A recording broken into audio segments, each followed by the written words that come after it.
திருமணமான பெண்கள் செய்யக்கூடாத தவறுகள்லாம் என்ன? இதெல்லாம் கொஞ்சம் செய்யாதீங்க உங்க லைஃப்ல அப்படின்னு நீங்க எதெல்லாம் சொல்லுவீங்க?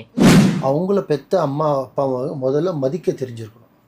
ஏன்னா இங்கே விதைக்கிறது தான் அங்கே அறுவடை பண்ண போகிறீங்க. அதனால் இந்த மாதிரி ராணின்னு சொல்லுவாங்க பார்த்தீங்கன்னா, அந்த ராணி வாழ்க்கை அங்கே கிடைக்கும் உங்களுக்கு. ஸோ 3 4வது ஒன்று என்னென்னா, தன் கணவரை முதல்ல தன் வசியம் கைக்குள்ளே வச்சுக்கன்னு தெரிஞ்சுக்கணும். ஒருத்தன் பாராட்டினா நீங்கள் பாராட்டினாங்க, ஒருத்தர் திட்டினாங்கன்னா ஒருத்தனை திட்டினாங்க, ஆஃபீஸில் நடந்ததுங்க, எதுவாக இருந்தாலும் நீங்கள் ஷேர் பண்ணிங்கன்னா அது உங்களுக்கு நல்லதா கெட்டதானா 100% நல்லது. ஏன்னா அங்கே அவங்க என்னென்ன இன்டென்ஷன், அவங்க என்ன எண்ணத்தில் பேசுகிறாங்க, என்ன தருணத்தில் பேசுகிறாங்க, ஆணுக்கு ஆணை தான் தெரியும்.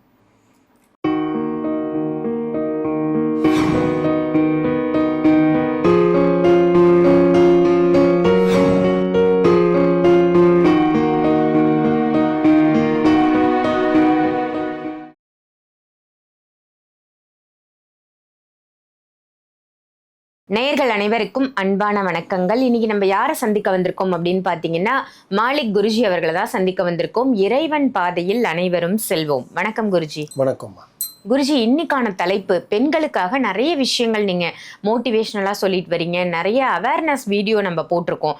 ஸோ அந்த வகையில இன்னைக்கும் பெண்களுக்கான ஒரு தலைப்பு தான் எடுத்துட்டு வந்திருக்கேன். திருமணமான பெண்கள் செய்யக்கூடாத தவறுகள்லாம் என்ன? இதெல்லாம் கொஞ்சம் செய்யாதீங்க உங்க லைஃப்ல அப்படின்னு நீங்க எதெல்லாம் சொல்லுவீங்க? நல்ல ஒரு விஷயத்தை கேட்டிருக்கீங்க. இப்போ இருக்கிற பெண்களுக்கு முக்கியமாக தேவை என்னென்னு பார்த்தீங்கன்னா, ஒரு சராசரி ஒரு மனிதன் செய்யக்கூடாத தவறுகள் எக்கச்சக்கமான தவறுகள் இருக்குது. ஆனால் அது எல்லாமே இந்த சொசைட்டியில் இந்த காலகட்டத்தில் செய்யாத இருக்க முடியுமான சில விஷயம் முடியாது. ஆனால் காலம் கட்டன்றது வேறு, டெக்னாலஜின்றது வேறு, நம்மளோட கொள்கை, நம்மளோட கலாச்சாரம், நம்மளோட வாழ்க்கை, இறைவன் பாதை, அது எல்லாமே நம்மளுக்கு ஒரு வழி இருக்குது. அது பிரகாரம் தான் நம்ம போகணும். ஸோ நம்ம அந்த வகையில் போகும்போது பார்த்திங்கன்னா, ஒரு சராசரி ஒரு பெண் எடுத்துக்க, ஒரு கல்யாணம் ஒரு பெண் வச்சுக்கோங்க. அவங்க ரொம்பலாம் நிறைய விஷயம் அவங்க ஃபாலோ பண்ண வேணாம். வாழ்க்கையில் கரெக்டாக பிறந்து நல்லா வளர்ந்து நல்லா திருமணமாகி குழந்தை கொட்டி நல்ல லைஃப்பில் அவங்க லைஃப் முடியணும் நினச்சாங்கன்னா அவங்க ரொம்ப பெருசாக எதுவும் பண்ண வேணாம். எந்த தானமும் பெருசாக பண்ண வேணாம். ஃபஸ்ட்டு அவங்கள பெற்ற அம்மா அப்பாவை முதல்ல மதிக்க தெரிஞ்சிருக்கணும்.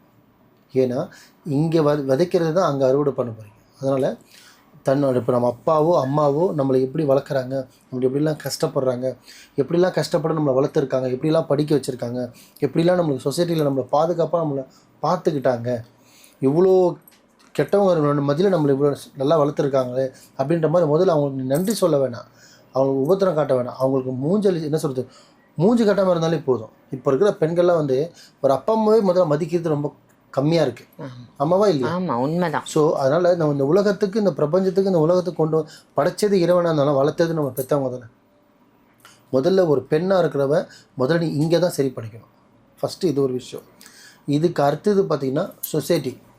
இந்த சொசைட்டியில் இப்படிலாம் இருக்கணும், எங்கே பேசணும், எங்கே பேசக்கூடாது, எங்கே தலை குனிஞ்சு நடக்கணும், எங்கே தலை நிமிர்ந்து நடக்கணும், இதெல்லாமே நீ முதல்ல தெரிஞ்சுக்கணும். எவன் நல்லவன், எவன் கெட்டவன், பேட் டச் குட் டச் சொல்லுவோம் பார்த்தீங்கன்னா, அந்த மாதிரி அவன் எதை நோக்கி பேசுகிறான், கண்ணை பார்த்து பேசுகிறானா, மார்பகம் பார்த்து பேசுகிறானா, அதை முதல்ல நீ தெரிஞ்சுக்கணும். நம்ம எப்படி அவன் என்ன நோக்கத்தை நம்மகிட்ட பழகிறான் அதை நீ முதல்ல தெரிஞ்சுக்கணும். அவன் நம்மக்கிட்ட சகோதரின்னு உதடு சொல்லும், ஆனால் கண்ணு சொல்லாது. அது மாதிரி அவன் எதை நோக்கி, இதெல்லாமே முதல்ல நீங்கள் எல்லாம் தெரிஞ்சுக்கணும். இதெல்லாம் தெரிஞ்சுக்கிட்டுனா போனால் இந்த சொசைட்டி நீங்கள் ஹேண்டில் பண்ண கற்றுக்கணும். ரைட், அதிகமாக பேசக்கூடாது, அதிகமாக சிரிக்கக்கூடாது, அதிகமாக ஊர் டைம் சுற்றக்கூடாது, ஒரு டைமிங் மேலே வெளியில் போகக்கூடாது, தவறான ஒரு ஆளுங்க கூட நீங்கள் ரிலேஷன்ஷிப்பை வச்சுக்கக்கூடாது, தவறான ஒரு ஆளுங்க கூட நீங்கள் அது ஃப்ரெண்ட்ஸாக இருந்தாலும் சரி கட் பண்ணிடணும். ஏன்னா அது உங்கள் அடுத்த லைஃப்பில் கொண்டு போகாது, இத்தோடு உங்கள் லைஃப்பை முடிஞ்சிடும். ஸோ நான் சொன்னது நல்ல பேர் எடுத்து வாழ்ந்து மறைகிற வரையும் சொல்கிறேன் ஒரு பெண்ணுக்கு. 2வது விஷயம் சொசைட்டி முடிஞ்சிச்சிங்களா. 3வது திருமண வாழ்க்கை. திருமண வாழ்க்கையில் உள்ளே போனதுக்கப்புறம் உன் புருஷனுக்கு, உன் கணவருக்கு நீ கொடுக்குற மரியாதைக்கு 10 மடங்கு அதிகம் அவங்க அம்மா அப்பா பெற்ற அப்பா அம்மாவுக்கு நீ கொடுக்கணும். எப்படி உங்கள் அப்பா அம்மாவை நீ அப்பா அம்மாவை நினைக்கிறியோ அதே மாதிரி அவங்களே நீங்கள் அப்பா அம்மாவை நினைக்கணும். அவங்கள ஒரு மாமனார், மாமியார், நாத்தனார் அவங்கள ஒரு சுமையாக பார்க்காம, அவங்கள ஒரு பாரமாக பார்க்காம, அவங்களோட உனக்குள்ளே நீ உள்வாங்கி அவங்களே நீ சேர்த்து அரவணைச்சி நீ நடந்த அப்படின்னா நீ ராஜா வாழ்க்கை தான். ராணி மாதிரி ராணின்னு சொல்லுவாங்க பார்த்தீங்கன்னா, அந்த ராணி வாழ்க்கை அங்கே கிடைக்கும் உங்களுக்கு. ஸோ 3 4வது ஒன்று என்னென்னா, தன் கணவரை முதல்ல தன் வசியம் கைக்குள்ளே வச்சுக்க நீ தெரிஞ்சுக்கணும். என்ன பண்ணும், தன் வசியத்தை தன் கணவரை கைக்குள்ளே வச்சுக்க நீ தெரிஞ்சுக்கணும். எனக்கு தெரியல, எனக்கு பேச தெரியல, அவர்கிட்ட அப்ரோச் பண்ண தெரியல. அவர் முதல்ல என்ன ஆசைப்படுறாரு, அவருக்கு எதுவாக இருக்குன்னு ஆசைப்படுறாரு, உங்ககிட்ட எதை ஆசைப்படுறாரு, இது எக்ஸ்பெக்டேஷன் பண்ணுறாரு, அது எல்லாமே நீங்கள் முதல்ல தெரிஞ்சுக்கணும். இதெல்லாமே நீங்கள் தெரிஞ்சு முதல்ல நீங்கள் அவரை முழுசாக நீங்கள் புரிஞ்சுக்கணும். புரிஞ்சு அவர் உங்களுக்குள்ளே வர வைக்கணும், நீங்கள் அவருக்குள்ளே போகணும். ஸோ இந்த 5வது விஷயம். 6வது ஒரு விஷயம், உங்கள் ஹஸ்பண்ட் ஒய்ஃப் கூட நடக்கிற சின்ன சின்ன கசப்பான விஷயமோ ஒரு சண்டையோ சாடியோ முடிஞ்ச அளவுக்கு எதெல்லாம் உங்கள் பேரண்ட்ஸ் கிட்ட சொல்லணுமோ அதை மட்டும்தான் நீங்கள் சொல்லணும். இஷ்டத்துக்கு நீங்கள் எல்லாமே சொல்லணும். அந்த பிரச்சனை அதுவே பார்த்திங்கன்னா ஒரு பிரிவினைக்கு காரணமாக வந்து நின்றோம். கணவன் மனைவி சண்டை கோழி சண்டைன்னு சொல்லுவாங்க, 10 நிமிஷத்தில் சரியாயிடும். ஆனால் அதை நீங்கள் ஷேர் பண்ணாமல் இருந்தால் 10 நிமிஷத்தில் சரியாயிடும். ஆனால் நீங்கள் ஷேர் பண்ணிங்கன்னா 10 வருஷம் ஆனாலும் சரியாகாது. ஏன்னா சுற்றி இருக்கிறவங்க வந்து ஒரு மட்டும் சொல்லலாம், அவனை என் பொண்ணு அடிக்கிறது, அவனை என் பொண்ணு திட்டுறது, நான் என் பொண்ணு அப்படி வளர்த்தேன், அப்பா எகிருவான். ஒரு பக்கம் அண்ணங்காரனா சொல்லுவான், என் தங்கச்சி அவனை கை வைக்கிறது, அவனை வெட்டிடுறேன் குத்திடுறேன் பட் உடச்சிடுறேன், அப்படியோட வாழ்க்கையத்தால் வா வீட்டுக்குன்னுவான். அவன் கூப்பிட்றது பாசத்தால், ஆனால் அவன் வாழ்க்கை போயிடும்.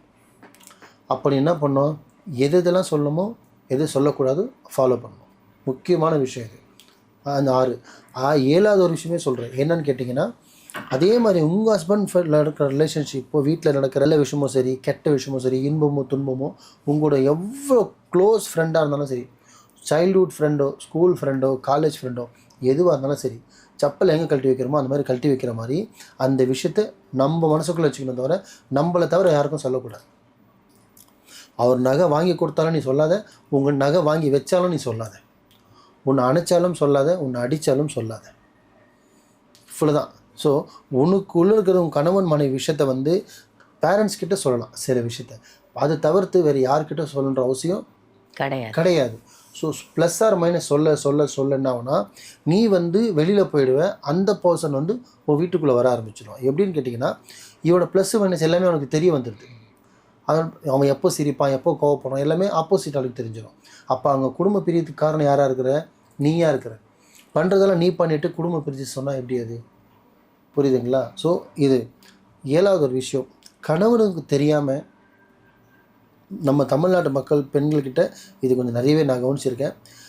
கணவனுக்கு தெரியாமல் வந்து சொத்து சேர்த்து வச்சு அவருக்கு உதவியாக கொடுக்கறது புத்திசாலித்தனம். ஆனால் அதே கணவனுக்கு தெரியாமல் கடன் வாங்கி ஏமாறுறது முட்டாள்தனம். என்ன பண்ணுறாங்க, அவன் வீட்டுக்கார சம்பாதிக்கிறது மாதம் 5000 தான் இருக்கும்.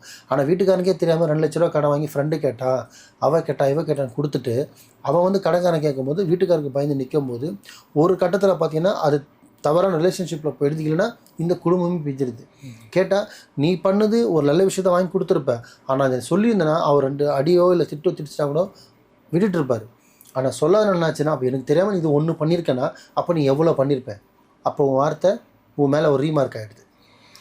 சாதாரண காசு விஷயம் போய் உன் வாழ்க்கை விஷயம் உன்னோட கொச்சப்படுத்துகிற மாதிரி ஆகிடுது. அவதான் இல்லையா? கண்டிப்பாக. ஸோ இதுதான் தப்புன்றது. ஸோ அந்த விஷயத்தை வந்து தயவு செஞ்சு பழகுறீங்களா, உங்கள்கிட்ட இருக்க அந்த பையன்ட்ட இவ்வளோ இருக்குது இதை வச்சுக்கோ. வீட்டுக்காருக்கு தெரியாமல், நம்ம கூட பிறந்தவங்களுக்கு தெரியாமல், நம்ம அப்பா அம்மாவுக்கு தெரியாமல் ஃப்ரெண்ட்ஷிப்பு ஹெல்ப் பண்ணுறேன், நகை கொடுக்குறேன், பணத்தை எடுத்து கொடுக்குறேன், அக்கௌண்ட்டில் இருந்து கொடுக்குறேன், தெரிஞ்சு கொடு.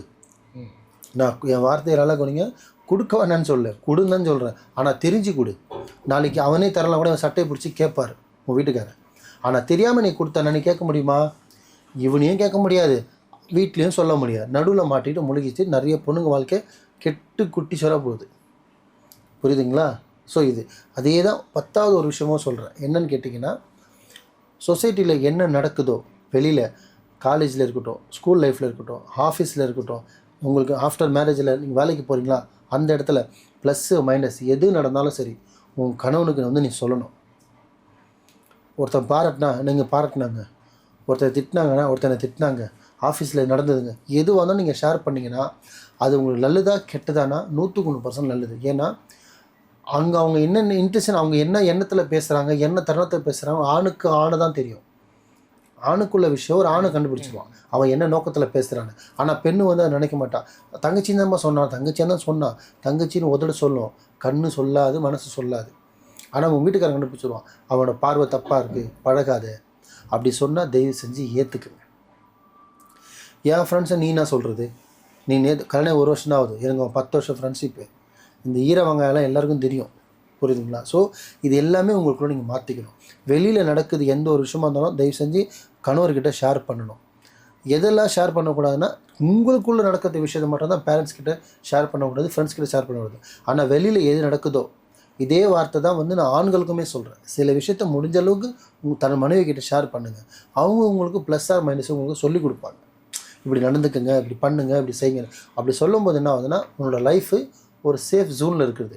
யாருக்கிட்டையும் பதில் சொல்ல வேண்டியதில்லை, எந்த சாமியார்கிட்டையும் போவேனா, எந்த வசியமோ நீ பண்ண வேணாம், எந்த ஒரு பரிகாரமோ நீ பண்ண வேணாம், எந்த கோயிலுக்கு நீ அங்கே பரிசனமும் பண்ண வேணாம். ஏன்னா நீ கரெக்டாக இருக்கல்ல, நீ ஏன் பயப்படுற? உன் லைஃப் எப்படி போகும்? போகாது. ஸோ யார்கிட்ட நிற்க வேண்டிய அவசியம் இல்லை. ஸோ இது எல்லாமே உங்களுக்குள்ளே இந்த 10 விஷயத்தை நீங்கள் மாற்றி கரெக்டாக போனாலே நீங்கள் தான் அந்த வீட்டுக்கு ராணி. ஸோ இதை விட்டுட்டு இதை நான் சொன்னதில் 2-3 விஷயம் நீங்கள் தப்பாக பண்ணாலுமே ஒரு நாள் நீங்கள் தனக்குள்ளே 10க்கு 10 ரூமில் உட்காந்து நீங்களே அழுகுற தருணம் வரும். வீட்டுக்கார்ட்டையும் சொல்ல முடியல, அப்பா அம்மாட்டையும் சொல்ல முடியல, மாமனார் மட்டும் சொல்ல முடியல. இன்றைக்கும் நிறைய பெண்கள் அவசரப்படுறாங்கம்மா. அடித்து நான் சொல்வேன், இந்த வீடியோ பார்த்து கமெண்ட் சொல்ல பாருங்க. சொல்ல முடியல, வீட்டுக்காரருக்கு தெரியாமல் பண்ணிடுறது, ஃப்ரெண்ட்ஸுன்ற மாதிரிலாம் ஏமாத்திடுறது, பணமோ நகமாவோ இடமோ வாங்கிடுறது.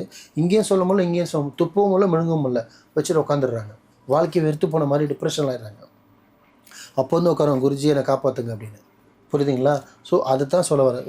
உங்களுக்கு இது நீங்கள் நடக்கிறதுக்கு முன்னாடி இது நடந்திருக்கு, இது வந்திருக்கு, இது வாங்கியிருக்காங்க, இது கேட்குறாங்க, இது கொடுக்கலாமா? ஸோ உங்களோட கணவர் நீங்கள் உங்களுக்குள்ளே உரையாடல் வச்சுக்கிட்டு ஒரு அண்டர்ஸ்டாண்டிங்கை நீங்கள் போயிட்டீங்கன்னா யாருமே உங்கள் லைஃப்பில் இன்டர்ஃபியர் ஆக மாட்டாங்க. ஸோ இதை மட்டும் நீங்கள் இந்த 10 விஷயத்தை கடைப்பிடிச்சி பாருங்கள், வாழ்க்கையில் நல்லா இருப்பீங்க. நல்லதே நினைங்க, நல்லதே செய்யுங்க, இறைவன் பாதையில் செல்லுவோம். சிறப்பு சிறப்பு. ரொம்ப ரொம்ப அற்புதமாக திருமணமான பெண்கள் வந்து எப்படி இருக்கணும், எந்த விஷயத்தை கடைபிடிக்கணும் அப்படின்னு ரொம்ப ரொம்ப ஒரு அழகான பதிவாக கொடுத்தீங்க குருஜி. நிச்சயமாக அனைவரும் இறைவன் பாதையில் செல்வோம். நன்றி. நன்றி.